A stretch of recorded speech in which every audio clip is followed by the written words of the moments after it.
The apartment is dark except for the light from your phone, and you are lying on your side, replaying one conversation, one decision, one moment when something you tried simply did not work.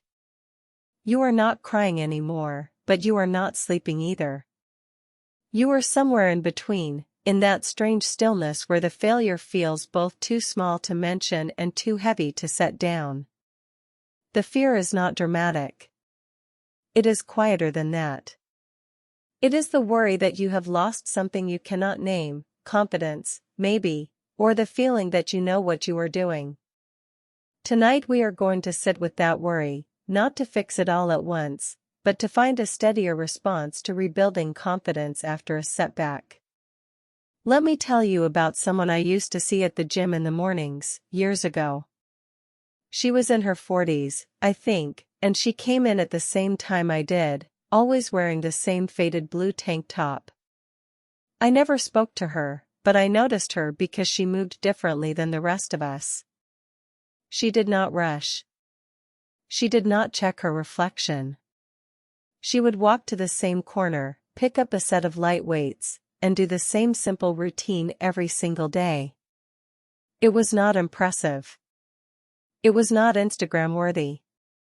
It was just steady. One morning she was not there. Then a week went by. Then 2. When she came back, she looked smaller somehow, tired in a way that went deeper than a bad night.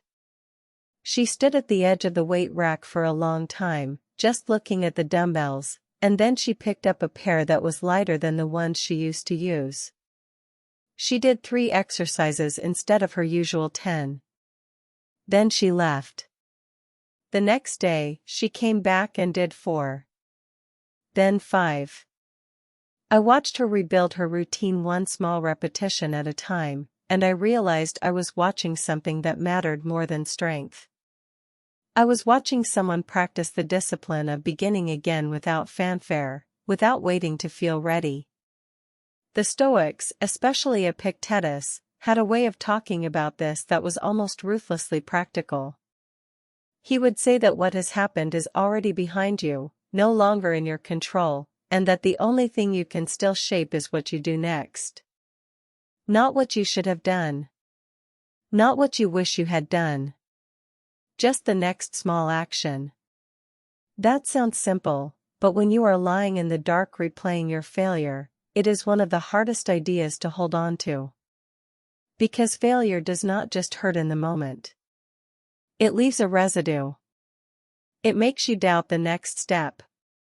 It whispers that you do not know how to start again, that you have used up your chance, that everyone saw you stumble and now they are waiting to see if you can stand.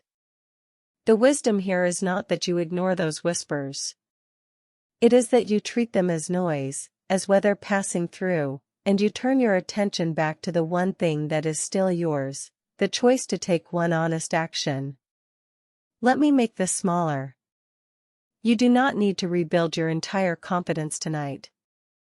You do not need to have a plan for the next 6 months or a speech prepared for the people you think are watching. You need to do one thing tomorrow that is true. Maybe it is sending the email you have been avoiding. Maybe it is showing up to the meeting even though you feel exposed. Maybe it is picking up the lighter weight, the smaller task, the version of the goal that fits the person you are right now, not the person you were before the setback. The old lesson is this: dignity is not about never falling. It is about what you do the morning after. It is about whether you let the fall define the rest of your motion or whether you treat it as one event in a longer story. There is a particular kind of shame that comes with failure, and it is worth naming because it is probably part of what is keeping you awake. It is not just that you made a mistake. It is that you feel you have revealed something about yourself, that you are not as capable, not as smart, not as ready as you thought you were. And now you have to go back into the world carrying that knowledge. The Stoic response to this is not to argue with the feeling. It is to notice that the feeling is based on a story you are telling about what the failure means. You are treating the setback as evidence of a permanent flaw. But what if it is just evidence that you tried something difficult and it did not work the first time? What if the only thing it reveals is that you are human, and that being human means learning in public, stumbling in front of others, and continuing anyway? Here is the part that matters most when you are lying in the dark.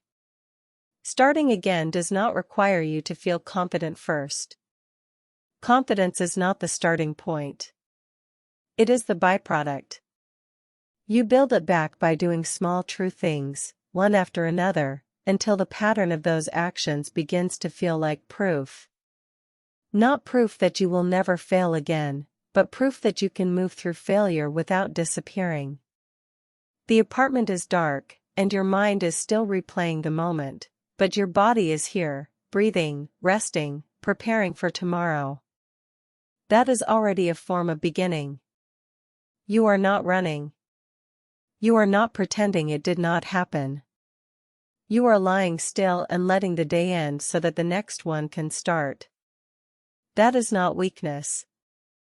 That is the kind of rest that makes rebuilding possible. Think about what you are actually afraid of. Not the setback itself, because that is already done. You are afraid of the next attempt. You are afraid that if you try again, you will fail again, and that this time it will confirm something permanent.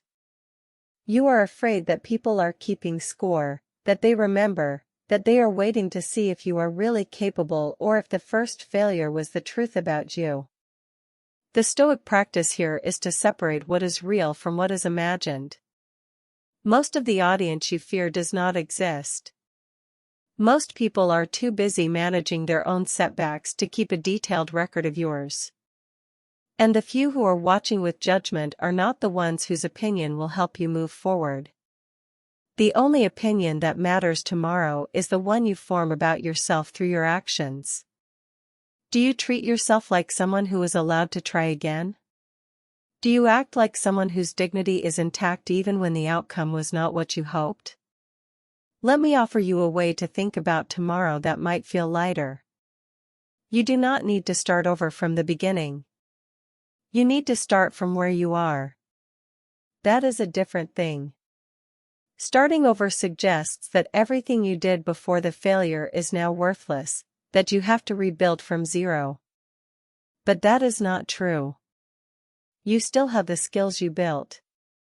You still have the relationships you made. You still have the knowledge you earned, even if one application of that knowledge did not work. What you are doing tomorrow is not erasing the past. You are adding the next chapter. You are taking what you learned from the failure and letting it inform the next attempt. That is not starting over. That is continuing with more information. Here is the counseling sentence I want you to carry with you. You are not less capable because you failed, you are more human, and more ready, because you tried. That is the truth underneath the shame. The setback did not take away your capacity. It revealed the gap between where you are and where you want to be, and that gap is not a judgment. It is just the distance you get to cross. Some people never try hard enough to discover that gap. You did. That is not evidence of weakness. It is evidence of ambition, of care, of the willingness to risk something that mattered to you.